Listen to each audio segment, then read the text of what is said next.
आज मध्यकालीन इतिहास में एक ऐसी शख्सियत की कहानी मैं पढ़ाने जा रहा हूँ आप लोगों को, जिसकी बर्बरता की कहानी 50-50 देशों तक फैली हुई थी। ऐसी बर्बरता जिसने सल्तनत को हिला के रख दिया। उसने प्रथम अफगान वंश को समाप्त कर दिया, जड़ से समूल नष्ट कर दिया। इसके साथ ही राजपूतों को छत विक्षत कर दिया। ये ऐसे शख्स की कहानी है जिसमें तैमूर और चंगेज खान की खून, दोनों का खून शामिल था।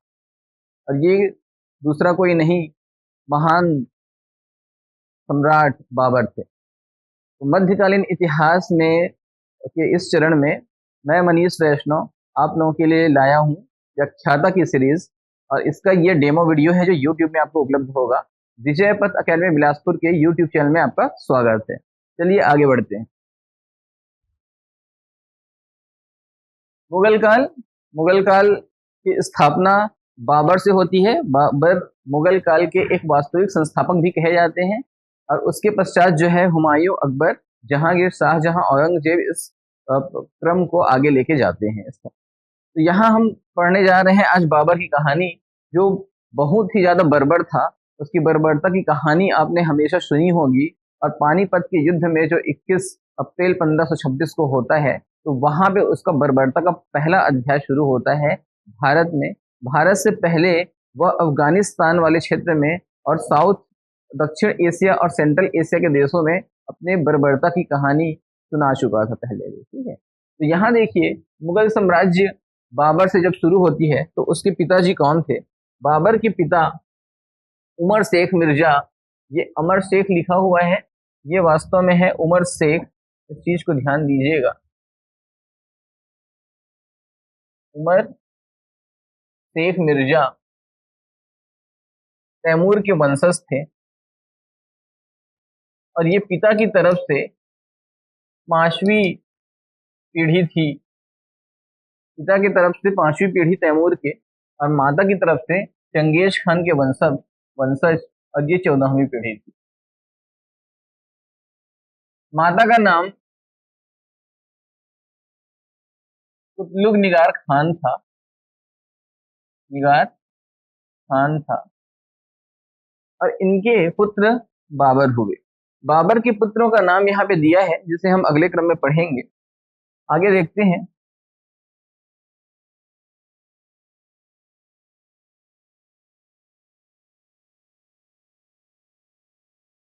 यहां से ये स्टोरी जो है बाबर की बर्बरता की, ये शुरू होती है अफगानिस्तान से। और अफगानिस्तान वाला जो क्षेत्र है या सेंट्रल एशिया का जो देश है, उसकी स्थिति क्या है?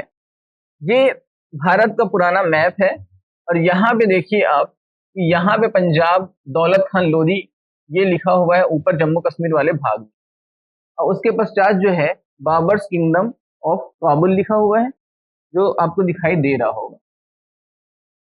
और ये कश्मीर है छोटा सा। ठीक है, तो यहाँ पे स्थिति ये थी कि दक्षिण एशिया के जो देश हैं और सेंट्रल एशिया के देश हैं, वहां पे स्थिति क्या निर्मित हो रही थी?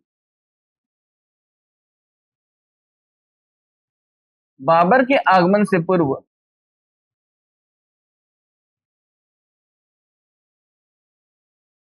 उज्बेकिस्तान, तुर्कमेनिस्तान, तजाकिस्तान, किर्गिस्तान, ये कहलाते हैं सेंट्रल एशिया के देश। और इसी के पास जो है वो स्थित है अफगानिस्तान। अफगानिस्तान, और ये यहाँ पे है सेंट्रल एशिया के देश। ये आपका चीन है। और चीन और रूस के बॉर्डर में एक देश है जिसे बोला जाता है मंगोल। यहाँ मंगोल जो है, वहां की जाति जो है वो बहुत ज्यादा बर्बर जाति कहलाती है, असभ्य जनजाति कहलाती है। इसकी वजह वहां पे पड़ने वाला ठंड है, जो करीब करीब -50 डिग्री से भी ऊपर चला जाता है। और जिससे उनकी मानसिक रूप से वो लोग काफी ज्यादा तनाव में रहते हैं और बर्बर और असभ्य हो जाते हैं।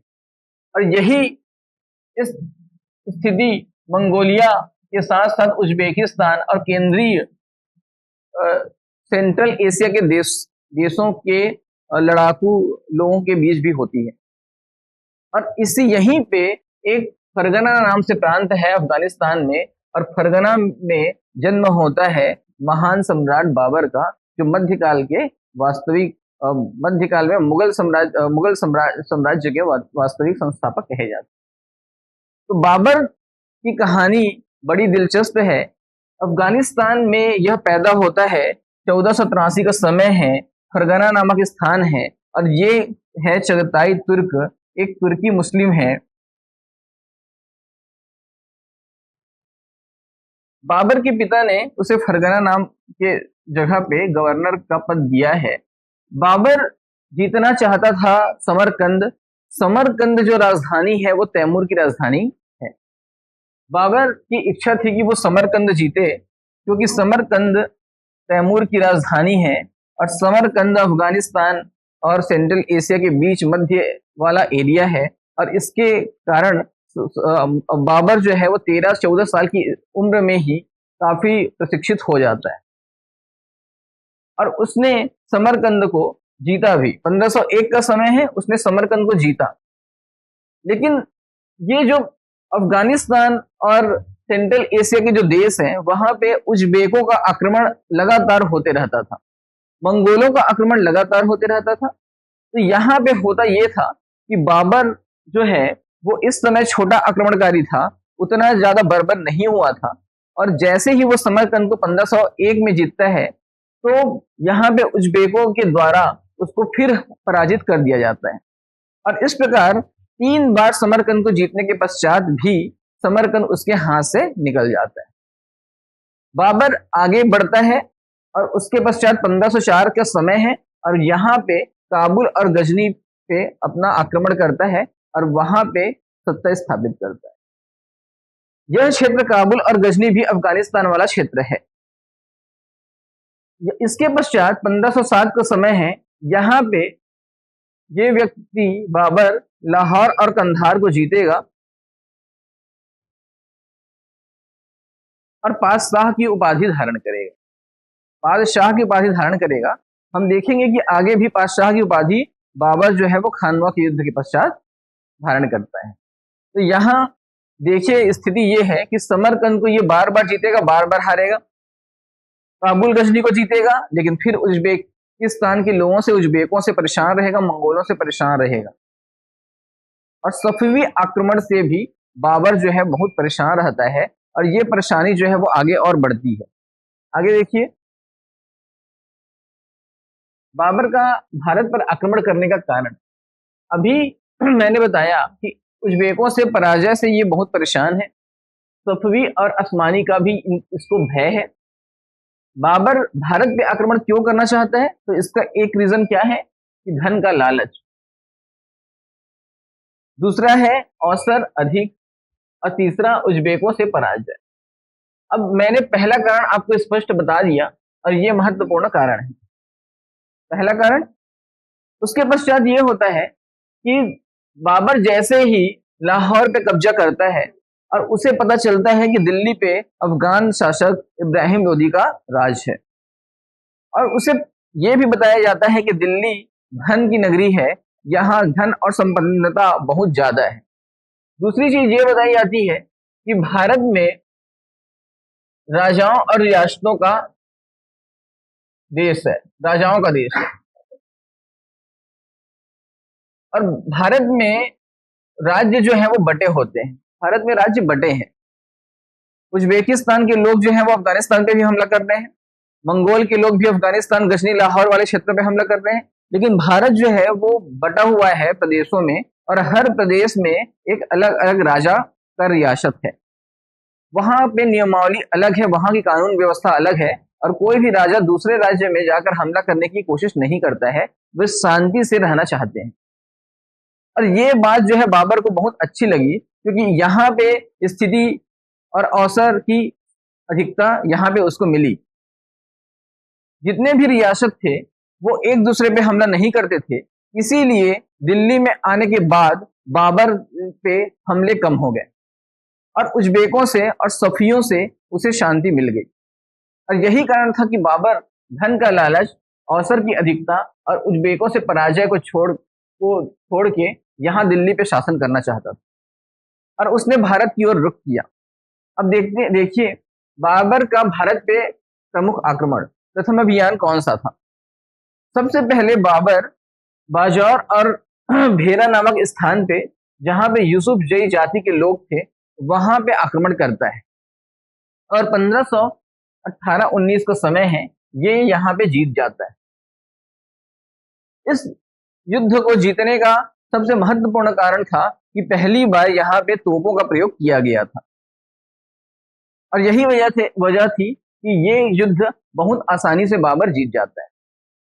आप देख रहे हैं विजय पथ अकेडमी बिलासपुर के YouTube चैनल से और मैं क्लास ले रहा हूं व्याख्याता भर्ती के लिए इतिहास की। तो आप इस क्लास को बहुत ध्यान से देखेंगे। कंटिन्यू क्लास जो है उसके लिए आप क्लास प्लस पे संपर्क कर सकते हैं। ये एक डेमो वीडियो क्लास है। आगे देखिए, द्वितीय अभियान। बाजौर और भेरा को पराजित करने के पश्चात बाबर का अगला जो दौर है वो खैबर दर्रा को पार करता है और उसने पेशावर जो वर्तमान में पाकिस्तान में स्थित है उस पर हमला किया और इस युद्ध को भी ये जीत जाता है, पेशावर को भी जीत जाता है। तीसरा अभियान इसका होता है बाजौर और भेरा को पुनः जीतेगा और उसके साथ ही सियालकोट पे आक्रमण करेगा, इसे भी जीतेगा। इसका चौथा अभियान 1522-23 में लाहौर में होता है। ये काहौर लिखा हुआ है, ये लाहौर है, लाहौर में होगा और यहाँ पे भी ये पुनः लाहौर को जीतेगा। और यहाँ पे स्थिति अब क्या हो गई है, अब देखिए इससे पिछले थोड़ा सा पीछे जाते हैं, क्या होता है। 1517 का समय है, यहाँ पे खतौली नाम का जगह है और खतौली नाम की जगह में इब्राहिम लोदी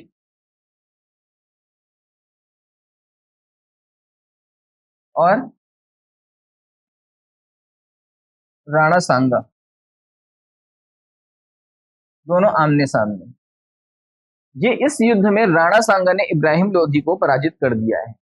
इस युद्ध में इब्राहिम लोदी हार जाते हैं, लेकिन दिल्ली पे शासन वो नहीं छोड़ते हैं।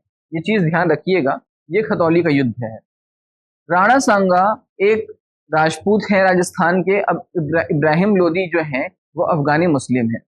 दोनों के बीच कट्टरता देखी जाती है यहाँ पे। अब इस समय इब्राहिम लोदी यहाँ पे दिल्ली पे शासन कर रहा है, लोदी साम्राज्य यहाँ पे है और इसके पश्चात क्या होगा कि राणा सांगा जो है वो भी दिल्ली पे शासन करने की हिम्मत रखता है। पंजाब का शासक है दौलत खान लोदी, पंजाब का शासक है दौलत खान लोदी।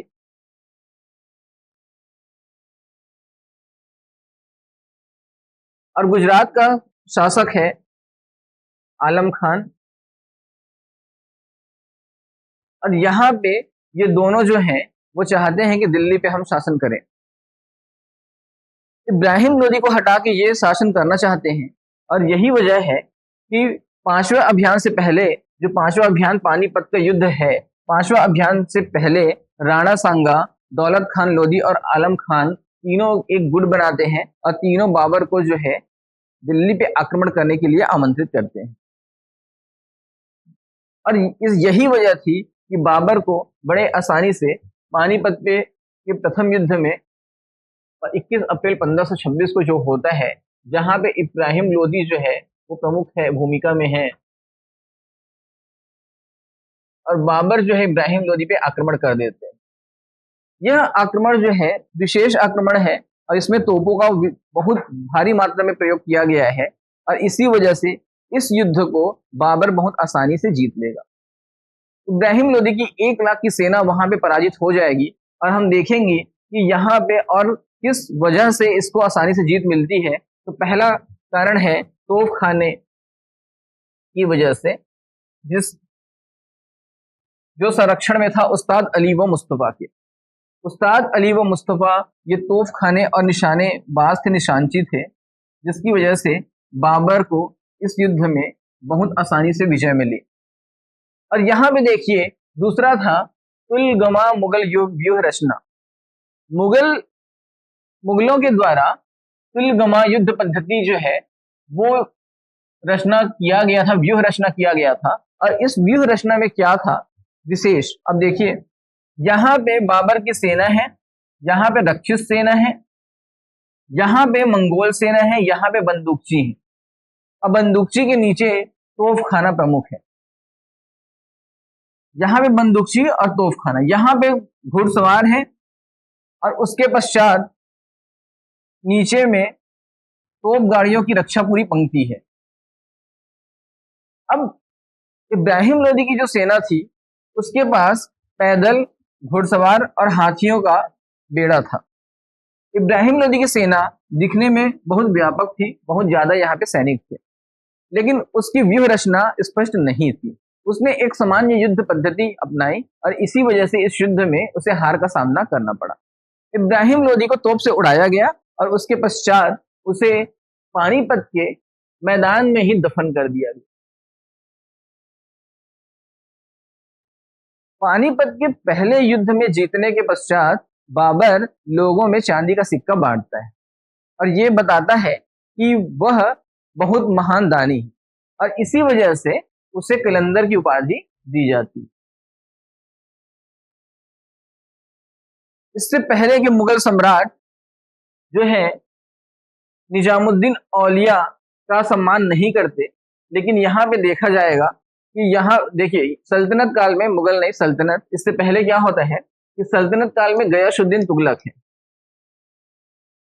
और दूसरा जो है वो अलाउद्दीन खिलजी है।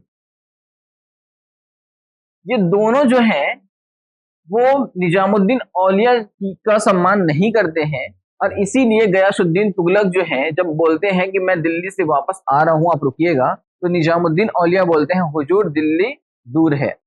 और जैसे ही गयासुद्दीन तुगलक निजामुद्दीन औलिया के पास पहुंचेंगे उससे पहले निजामुद्दीन औलिया की मृत्यु हो जाती है। ये एक पहली स्टोरी है। और दूसरी स्टोरी क्या है, अलाउद्दीन खिलजी जो है वो भी निजामुद्दीन औलिया से खुश नहीं थे और वो उनको धमकी देते हैं कि मैं आपके पास आ रहा हूं। और निजामुद्दीन औलिया बोलते हैं कि मेरे घर में 8 दरवाजे हैं और 8 दरवाजे में अगर हुजूर पहले दरवाजे से आएंगे तो मैं दूसरे से निकल जाऊंगा और दूसरे से अगर आते हैं तो मैं चौथे से निकल जाऊंगा। लेकिन यहाँ पे स्थिति अलग है। बाबर यहाँ पे निजामुद्दीन औलिया जो चिश्ती संप्रदाय के प्रमुख संत हैं उनका बहुत सम्मान करता है और उनके दरगाह पे इस युद्ध को जीतने के बाद सिर झुकाने जाता है।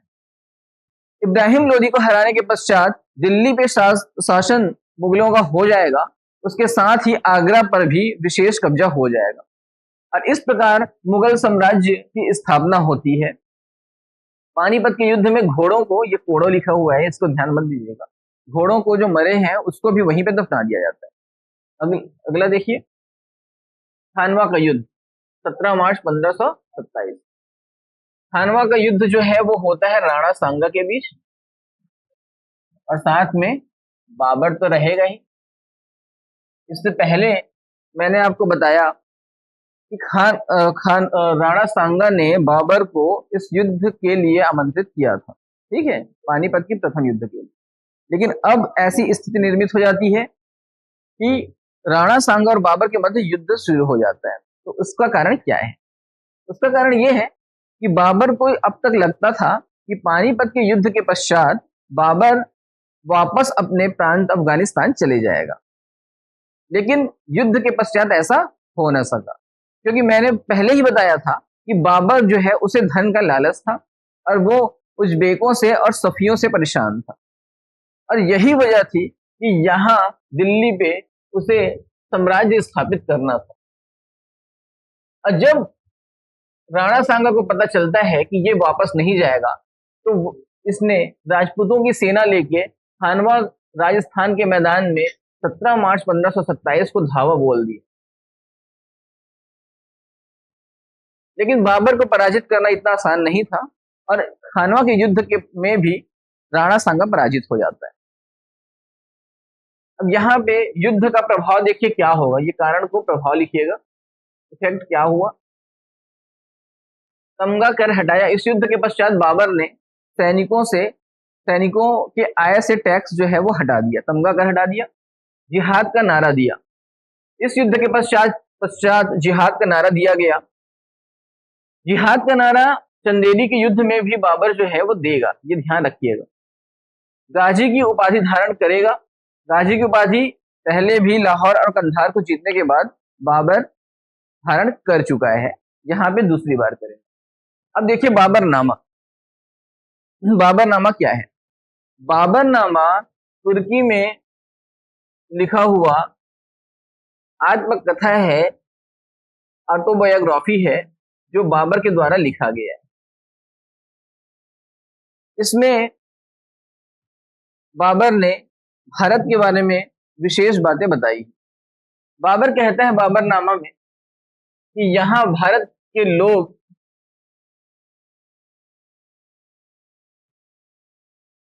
बहुत कमजोर हैं। भारत के लोग लड़ना जानते हैं, सॉरी मरना जानते हैं, पर लड़ना नहीं जानते। मरना जानते हैं पर लड़ना नहीं जानते। इसने कहा कि भारत के लोग बिल्कुल भी ताकतवर नहीं है, भारत के लोग सुंदर भी नहीं है, ये भी बाबर कहता है अपने आत्मकथा में। ये तुर्की भाषा में लिखा हुआ है। अब यहाँ पे देखिए कि इसके पश्चात उसने कृष्णदेवराय, जो तुलु वंश के शासक हैं, तुलु वंश के शासक, उनकी काफी बड़ाई की है और उसे भारत का सबसे शक्तिशाली साम्राज्य बताया है। बाबर कहता है कि यहाँ की पानी में उछाल नहीं है, यहाँ की पानी में भी उछाल नहीं है। तो इस प्रकार से भारत बाबर को बिल्कुल भी पसंद नहीं आता है। अब देखिए कि बाबरनामा में जो तुर्की भाषा में लिखा गया उसको फारसी में अनुवाद किसने किया? तो फारसी भाषा में अनुवाद करता है पायंदा खान और दूसरा व्यक्ति है अब्दुल रहीम खान खाना। बाबरनामा में अंग्रेजी में इसका इंग्लिश वर्जन जो है वो किया, ट्रांसलेट जो है वो करती है श्रीमती बेवरिज, जो आपके लिए परीक्षा के दृष्टिकोण से बहुत महत्वपूर्ण है। ये दोनों को याद रखिएगा, पायंदा खान को भी और श्रीमती बेवरिज को भी। आगे बढ़ते हैं।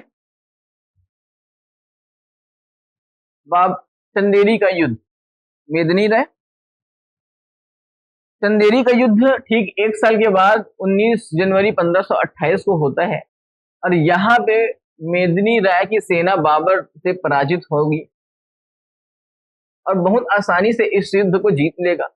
विशेष क्या है इसमें कि चंदेरी के युद्ध में ही शेर शाह सूरी, जो बाद में हुमायूं को पराजित करने के बाद मुगल साम्राज्य में बैठेगा दिल्ली की सत्ता पे, शेर शाह अभी बाबर के सेना की तरफ से लड़ रहा था और ये एक अफगानी था और इसने द्वितीय अफगान साम्राज्य की स्थापना बाद में की। चंदेरी का युद्ध तीसरा। चौथा, घाघरा का युद्ध। घाघरा भी राजस्थान वाला क्षेत्र है और यहाँ पे बंगाल बिहार की संयुक्त सेना जो है, जिसका नेतृत्व महमूद लोदी कर रहे थे, अब ये दोनों नेतृत्व कर रहे थे, ठीक है। इसके किसके अगेंस्ट? बाबर के अगेंस्ट। बाबर जो है उसकी सेना में फिर देखिए कि शेर शाह सूरी ही प्रमुख सेनापति है और इस युद्ध को आसानी से बाबर जीत लेता है शेर शाह सूरी की वजह से। और इस युद्ध के पश्चात बाबर अपने पुत्र हुमायूं को शेर शाह से सतर्क रहने की सलाह देता है। यकीनन शेर शाह जो है वो बाबर की सेना में है, लेकिन सलाह उसको मिलता है कि आप हुमायूं को कि आप शेर शाह से सतर्क रहिएगा, क्योंकि ये अफगानी जो है वो किसी का नहीं है। अब देखिए आगे कि बाबर ने इतने सारे युद्धों में जो विजय प्राप्त की है उसका विशेष कारण क्या है? तुलगमा विधि का प्रयोग किया। एक खास विधि होती है तोपों को सजाने की, एक खास विधि है जिसमें तोपों को 2 गाड़ियों के बीच में रखा जाता है और उसके बाद वहां पे प्रहार किया जाता है शत्रु सेना को। इसको बाबर ने सीखा था उज्बेकों से। उज्बेक जो थे वो तोपों का प्रयोग बहुत अच्छे से सरलता के साथ करते थे। तोपों को सजाने की विधि बाबर ने सीखी थी उस्मानियों से और बारूद का प्रयोग जो पानीपत के युद्ध में होता है वो सीखी थी ईरानियों से। घोड़ों का प्रयोग तुर्कियों से सीखा था। तो इस प्रकार अपने दिल्ली यात्रा के या भारत यात्रा में बाबर अपने देश के लोगों से या सेंट्रल एशिया के देश में जो बर्बर आक्रमणकारी थे उन्हीं के आक्रमण पद्धति को सीखता है और उसी वजह से उसे युद्ध में विजय हासिल होती है। आगे देखिए, बाबर के द्वारा किया गया प्रमुख कार्य। ठीक है, अब ये 4 बड़े युद्ध लड़ने के पश्चात बाबर जो है वो बहुत सक्षम नहीं होता है और यही वजह है कि उसकी मृत्यु 1530 में हो जाती है। बाबर की मृत्यु होने के पश्चात उसे आगरा में दफन किया जाता है और आगरा में दफन करने के बाद कुछ समय के पश्चात उसे निकाल के अफगानिस्तान में काबुल ले जाया जाता है और वहां पुनः उसको दफन किया जाएगा।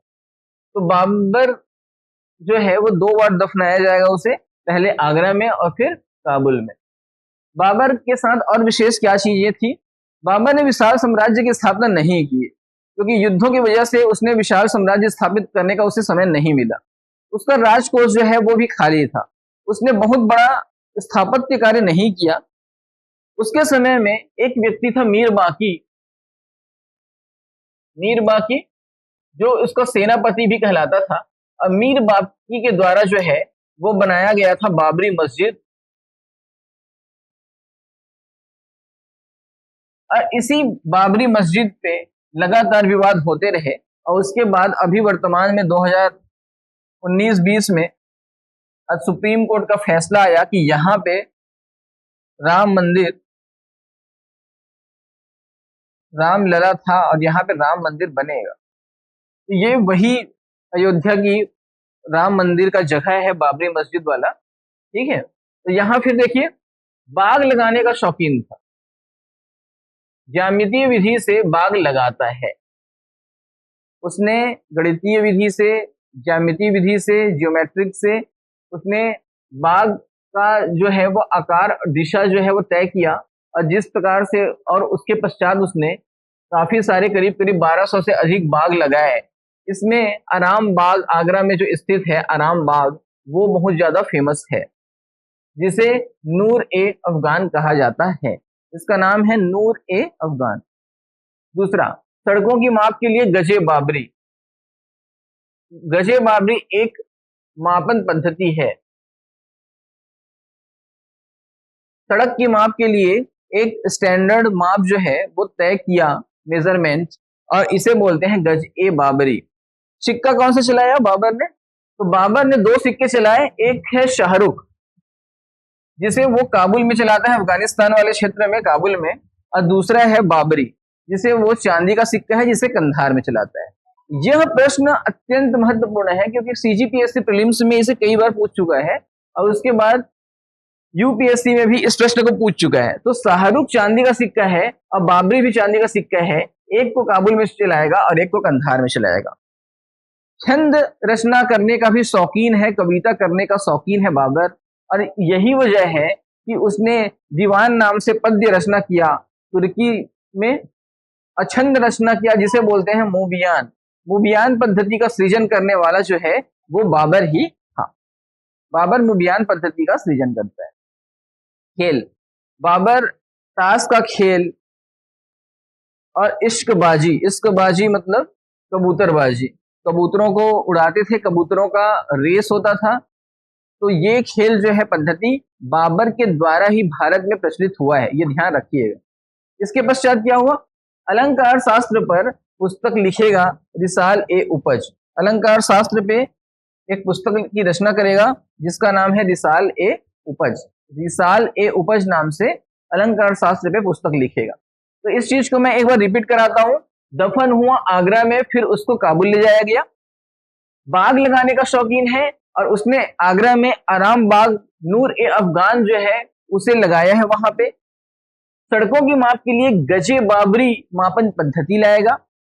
सिक्का शाहरुख और बाबरी चलाएगा जो चांदी का है, जो काबुल और कंधार में चलाएगा इसको। छंद मूबियान पद्धति का सृजन करेगा। पद्य रचना दीवान जो तुर्की भाषा में है, और खेल जो है वो कबूतरबाजी, इश्कबाजी बोलते हैं जिसको, ये लेके लाएगा। साथ में ताश का खेल को भी यहाँ पे भारत में प्रचलित करेगा। अलंकार शास्त्र पे पुस्तक लिखेगा रिसाल ए उपज। तो यहां तक आप लोगों को रिपीट हो चुका है, मैं रिपीट दोबारा करा दूंगा। आप लोग देख रहे हैं विजय पथ अकेडमी के यूट्यूब चैनल में।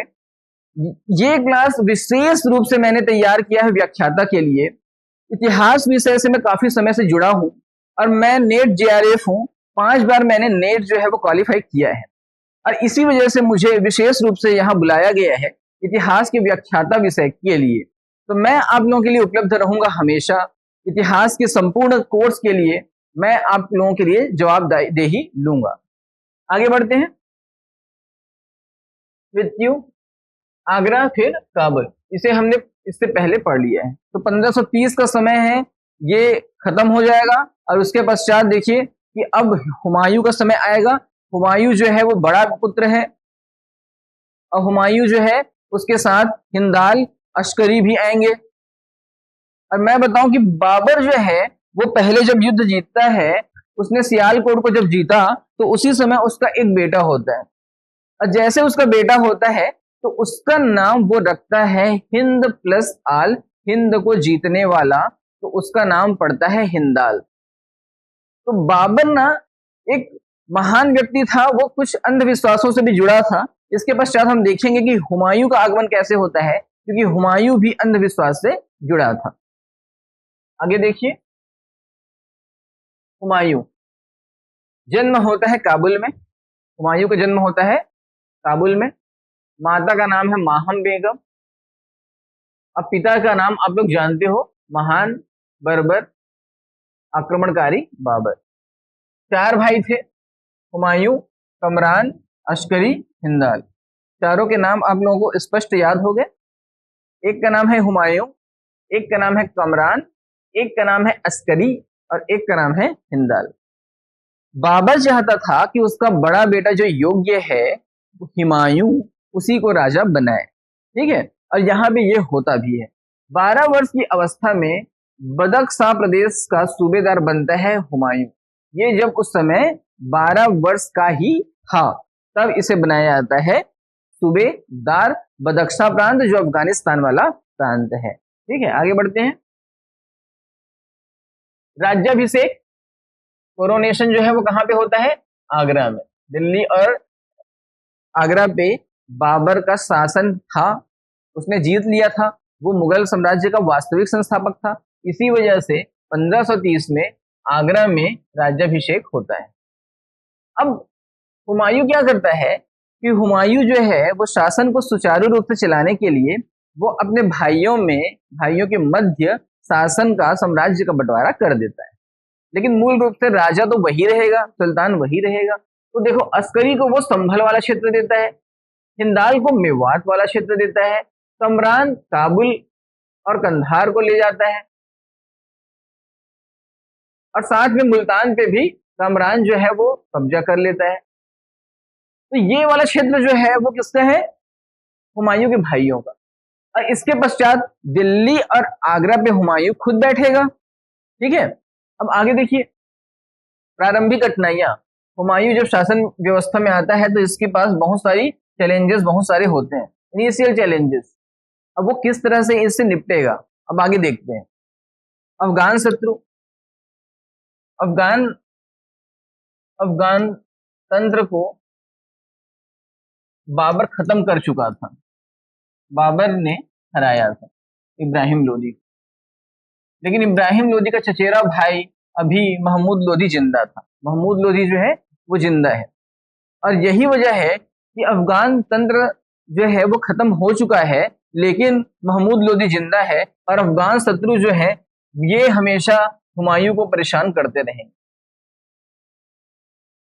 दूसरा, बाबर के समय मुगल राजवंश की जड़ें जम नहीं पाई थी। मैंने इससे पहले भी बताया कि बाबर लगातार लड़ाइयों की वजह से साम्राज्य को स्थायी रूप से स्थापित नहीं कर पाया था और यही वजह थी कि वहां पे मुगल राजवंश की जड़ें अच्छी से जम नहीं पाई थी। यहाँ पे असमंजस की स्थिति थी, एक अस्थायी मुगल साम्राज्य यहाँ पे स्थापित हुआ था। तीसरा, साम्राज्य का भाइयों में विभाजन। एक प्रकार से भाई जो है विवाद ना करें, इसलिए इसने साम्राज्य का भाइयों में विभाजन किया था। लेकिन ये स्थिति हमेशा बनी रहेगी क्योंकि दिल्ली और आगरा जो धन संपन्न क्षेत्र हैं उस पे किसका शासन था? हुमायूं का। तो उसके जो भाई थे जो ज्यादा उम्र में उससे छोटे नहीं थे, सभी के बीच 1-2 साल का ही अंतर था, तो वो हमेशा दिल्ली और आगरा पे शासन करना चाहते थे। और इसके पश्चात मैंने बताया था कि बाबर का राजकोष जो है वो खाली था युद्धों की वजह से। लगातार युद्धों की वजह से साम्राज्य विस्तार जो है उसकी वजह से धन और राजकोष पे उसकी नजर नहीं रह पाई और राजकोष खाली था। उसने चांदी के सिक्के बांटे थे पानीपत के पहले युद्ध में और इसी वजह से राजकोष खाली था। राजपूत समस्या, राजपूत राणा सांगा का जो है, राणा सांगा के वंशज जो थे वो अब हुमायूं के पीछे पड़ेंगे, ठीक है। और यहाँ पे अफगान शत्रु में एक शत्रु और आएगा, शेर शाह सूरी, ये भी ध्यान रखिएगा। तो यहाँ पे समझ आ गया राज्याभिषेक। 1530 में आगरा में अस्करी को संभल दिया, हिंदाल को मेवात दिया, कमरान काबुल और कंधार लिया, मुल्तान पर भी कब्जा किया। प्रारंभिक कठिनाइयां अफगान शेर शाह सूरी से इसको डर है। बाबर के समय मुगल राजवंश की जड़ें जमी नहीं, साम्राज्य का भाइयों में विभाजन किया और साथ में चांदी के सिक्के बांटे और राजपूत समस्या। तो ये इसकी प्रारंभिक चुनौतियां थी। आगे देखिए, सैन्य अभियान क्या करेगा? इस क्रम को हमेशा परीक्षा में पूछेगा। इस क्रम को अब तक हमेशा परीक्षा में पूछा है तो आगे भी पूछेगा। 1531, 1532, 1532 और 1535-36, ये 4 क्रम को आप लगातार याद कर लीजिए, आपके दिमाग पे ये स्थापित हो जाना चाहिए। 31, 32, 32, 35, ठीक है। अब इसके पश्चात देखिए कि यहाँ पे 31 में क्या हुआ? कालिंजर का किला, शासक है प्रताप रुद्रदेव। प्रताप रुद्रदेव कौन है? तो एक प्रताप रुद्रदेव के बारे में हम लोग कल्चरी शास्त्र में पढ़ेंगे और दूसरा कालिंजर पे प्रताप रुद्रदेव का नाम आता है। तो ये दोनों अलग अलग शासक हैं, ये ध्यान रखिएगा। हुमायूं अपनी मुगल सेना को लेके कालिंजर पे आक्रमण करता है, वहां पे प्रताप रुद्रदेव का शासन है और इस प्रताप रुद्रदेव ने हुमायूं को चुनौती देने का प्रयास किया, लेकिन मुगल शक्ति के सामने ये बिखर जाता है और इस युद्ध को हार जाता है, ठीक है। दूसरा युद्ध 1532, दोहरिया नामक स्थान, महमूद लोदी। महमूद लोदी जो है वो इब्राहिम लोदी का चचेरा भाई है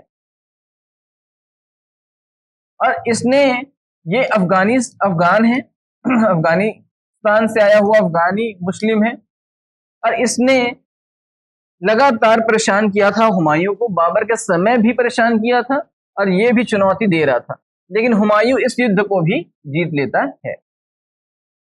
तीसरा है चुनार का घेरा, शेर शाह सूरी। मैंने बताया था और बाबर ने हुमायूं को बताया था चंदेरी के युद्ध के पश्चात कि इस अफगानी मुस्लिम से आपको हुमायूं को सतर्क रहने की आवश्यकता पड़ेगी। और जैसे ही बाबर खत्म होता है, उसकी मृत्यु होती है, यहाँ पे हुमायूं के अगेंस्ट शेर शाह सूरी खड़ा हो जाता है, लेकिन ये चुनार का घेरा, हुमायूं बहुत बड़ा घेरा डाल देगा अपनी सैनिक टुकड़ियों के साथ और शेर शाह सूरी वहां से बामुश्किल जो है वो भागेगा, पराजित हो जाता है, ये ध्यान रखिएगा। तो इस युद्ध को भी हुमायूं जीत जाए। 1536 बहादुर शाह को सारंगपुर नामक स्थान पे पराजित करेगा। तो ये युद्धों का क्रम जो है आपको याद रखना है, 31, 32, 32, 35, कालिंजर का युद्ध, दोहरिया का युद्ध, चुनार का घेरा और सारंगपुर का संघर्ष। आगे चलते हैं। 1537 तोपची है रूमी खान। तोपची जो है रूमी खान, ये तोपची जो है ना वो पानीपत के युद्ध के समय से रूमी खान जो है यहाँ पे रहता है, ठीक है। और एक नाम मैंने बताया था जो बंदूक चलाने वाले हैं, मुस्तफा और अली, इनका भी नाम मैंने जिक्र किया है इससे पहले। तो यहाँ पे देखिए 1537 में चुनार का दूसरा घेरा डालेगा और यहाँ पे शेर शाह है, लेकिन ये स्थिति जो है हुमायूं के लिए अत्यंत चुनौतीपूर्ण रहती है और यहाँ पे हुमायूं जो है वो बहुत मुश्किल से शेर शाह को घेरने की कोशिश करेगा, लेकिन शेर शाह जो है यहाँ से भी बच निकलेगा, ठीक है। दूसरा, गौड़ में सरदारों से युद्ध। गौड़ जो है वो बंगाल वाला क्षेत्र है, ध्यान रखिएगा। और यहाँ पे ये सरदारों से युद्ध करता है, इस क्षेत्र को जीतेगा और इसको नाम रखेगा जन्नताबाद, जन्नत से आबाद मतलब स्वर्ग का शहर, ठीक है। तो जन्नताबाद नाम रखेगा। यहाँ तक की स्टोरी या कहानी युद्धों से हुमायूं जो है लगातार विजय प्राप्त करता है। लेकिन अब स्थिति बदल रही है, अब चुनौती का सामना अत्यंत व्यापक तरीके से करना होगा। और आगे देखिए 1539 का युद्ध, चौसा का युद्ध, चौसा नामक जगह है। अब ये चौसा का युद्ध जो है वो शेर शाह सूरी और हुमायूं के बीच होगा। चौसा के युद्ध में शेर शाह सूरी ने हुमायूं को परास्त किया, ये परास्त कर देगा और हुमायूं को पकड़ने का प्रयास करेगा, लेकिन हुमायूं जो है वो अपनी जान बचा के भाग जाएगा। कहते हैं कि हुमायूं भागते भागते गंगा नदी पे कूद जाता है। हुमायूं जो है वो भागते भागते गंगा नदी पे कूद जाता है और गंगा नदी पे बाढ़ उस समय आई रहती है, तो वो जो है बाढ़ में बह जाता है। और जैसे इसको बहते हुए एक निजाम नाम के भिस्ती ने देखा, निजाम नाम के भिस्ती ने इसे देखा और बाबर की जान बचाई, हुमायूं की जान बचाई। हुमायूं की जान बचती है और हुमायूं के पास देने के लिए कुछ नहीं है। हुमायूं उसको बोलता है कि जब भी मैं फिर से जो है वो सम्राट बनूंगा, सुल्तान बनूंगा, तो तुमको एक दिन का सुल्तान मैं बनाऊंगा। और यही स्थिति है जब पुनः वो हुमायूं जो है 1545 में वापस आएगा गद्दी पे, तो वो निजाम को एक दिन का सुल्तान बनाता है, एक दिन का सुल्तान। और एक दिन के सुल्तान बनने के बाद इस निजाम भिस्ती ने क्या किया कि इसका नाम निजाम है, इसने एक दिन में ही क्या किया कि चमड़े का सिक्का पूरे साम्राज्य में चलवाया। तो ये एक स्टोरी जो है वो हमेशा हर पुस्तकों में दी हुई रहती है इतिहास के, इसे भी ध्यान रखिएगा। चौसा का युद्ध के पश्चात वापस फिर हुमायूं अपनी सेना को संगठित करेगा और बिलग्राम नाम की जगह पे शेर शाह सूरी को फिर आक्रमण के लिए बुलाएगा। बिलग्राम नाम का जगह पहला चौसा का युद्ध हार चुका है। बिलग्राम या कन्नौज, ये कन्नौज नाम से जगह है जो कानपुर के पास है, ठीक है। बिलग्राम के युद्ध में भी शेर शाह सूरी ने हुमायूं को परास्त किया है। शेर शाह यहाँ पे भी जीत जाता है और इसी युद्ध के पश्चात हुमायूं मुगल साम्राज्य से बेदखल कर दिया जाता है। अब शेर शाह सूरी जो है आगरा और दिल्ली पे शासन करेगा, उसने हुमायूं को बेदखल कर दिया। हुमायूं जान बचा के भागेगा। अब आगे देखिए कि यहाँ पे वो निष्कासित जीवन जीने वाला है। 1540 से 45 तक का समय, ये एक प्रकार से हुमायूं के लिए संक्रमण काल है, ट्रांजिशन पीरियड है।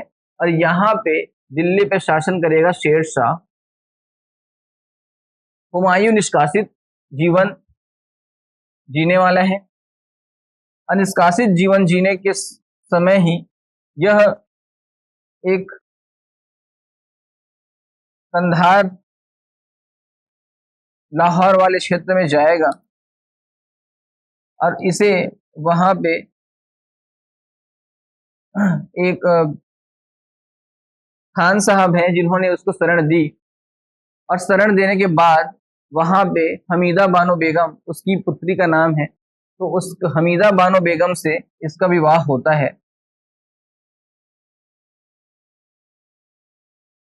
और इसी हमीदा बानो बेगम से जन्म होता है महान सम्राट अकबर का, जो मुगल वंश का सबसे बड़ा सुल्तान या सम्राट कहा जाता है। अकबर का जन्म 1542 में होगा। आगे देखिए, हुमायूं द्वारा पुनः सिंहासन रूढ़ होने के प्रयत्न। शेर शाह सूरी की स्टोरी जो कहानी है वो हम लोग इस क्लास के बाद पढ़ाएंगे, लेकिन अभी देखिए कि 1540 से 45 का जो समय है वो मैंने यहाँ पे नहीं लिखा है, क्योंकि वो शेर शाह के कहानी में ही बताऊंगा, ठीक है। अभी देखिए कि 1545 में फिर से हुमायूं जो है, जब शेर शाह शुरू की मृत्यु हो जाती है, इसकी मृत्यु हो जाती है 1545 में, और उसके बाद हुमायूं फिर से प्रयत्न करेगा इसको जीतने के लिए। तो कंधार और काबुल पे धीरे धीरे सेना संगठित करेगा, कंधार पे और काबुल पे ये जो है अधिकार कर लेगा। अब मुसलमानों का अधिकार कंधार काबुल पे नहीं है, पेशावर को भी ये जीत लेता है। 45 के पश्चात सीधे 1553 का समय है, और यहाँ पे इस्लाम शाह, इस काम लिखा हुआ ये इस्लाम शाह है, जो शेर शाह सूरी का पुत्र है, उसकी मृत्यु हो जाती है। और 1554 में ये व्यक्ति लाहौर पे कब्जा कर लेता है, हुमायूं, ठीक है। आगे देखिए, दो प्रमुख युद्ध हैं 1555 और 1556 जो अक्सर परीक्षा में पूछे गए हैं। इन दो युद्धों में विजय की वजह से हुमायूं जो है फिर से शासन में आता है। एक युद्ध है मच्छीवाड़ा का युद्ध और दूसरा युद्ध है सरहिंद का युद्ध। दोनों युद्धों में विजय के पश्चात हुमायूं फिर से गद्दी पे बैठेगा, लेकिन ये अवस्था उसकी बहुत उम्र दराज हो चुका है, 70 साल की अवस्था है, जहां पे वो युद्ध लड़ने की स्थिति में नहीं है, और 1556 में उसकी मृत्यु हो जाती है। हुमायूं को दफन किया जाता है दिल्ली में, और यहीं पे हुमायूं का मकबरा भी बना हुआ है। हुमायूं का जो मकबरा है उसे उसकी पत्नी के द्वारा बनवाया गया बहुत सुंदर इमारत माना जाता है, और हुमायूं का मकबरा के बाद ही ताजमहल को इसका प्रतिरूप माना जाता है। तो यहाँ पे देखिए कि मृत्यु के पश्चात मूल्यांकन किया गया लेन पुल के द्वारा। लेन पुल एक महान इतिहासकार है विदेशी, उन्होंने बताया कि हुमायूं जो है वो जीवन भर लड़खड़ाता रहा। हुमायूं जीवन भर लड़खड़ाता रहा, और लड़खड़ाते लड़खड़ाते ही वह मृत्यु को प्राप्त हो जाता है। यहाँ पे एक चीज और अंतिम में मैं बता दूं कि हुमायूं जो है वो अंधविश्वासी भी था, और उसने सप्ताह के 7 दिनों में 7 रंग के कपड़े पहनने का संकल्प लिया था। वो हर दिन के हिसाब से कपड़े पहनता था, जैसे गुरुवार को पीले वस्त्र पहनता था, शनिवार को जो है वो काला वस्त्र धारण करता था, और रविवार को लाल वस्त्र धारण करता था। इस प्रकार आज की कहानी बाबर मुगल साम्राज्य के संस्थापक के साथ शुरू हुई और उसके पुत्र हुमायूं के साथ खत्म हो रही है। ये क्लास जो है आपको YouTube में उपलब्ध होगा अभी, लेकिन ये एक डेमो वीडियो है जो केवल विशेष रूप से इतिहास व्याख्याता के छात्रों के लिए तैयार किया जा रहा है।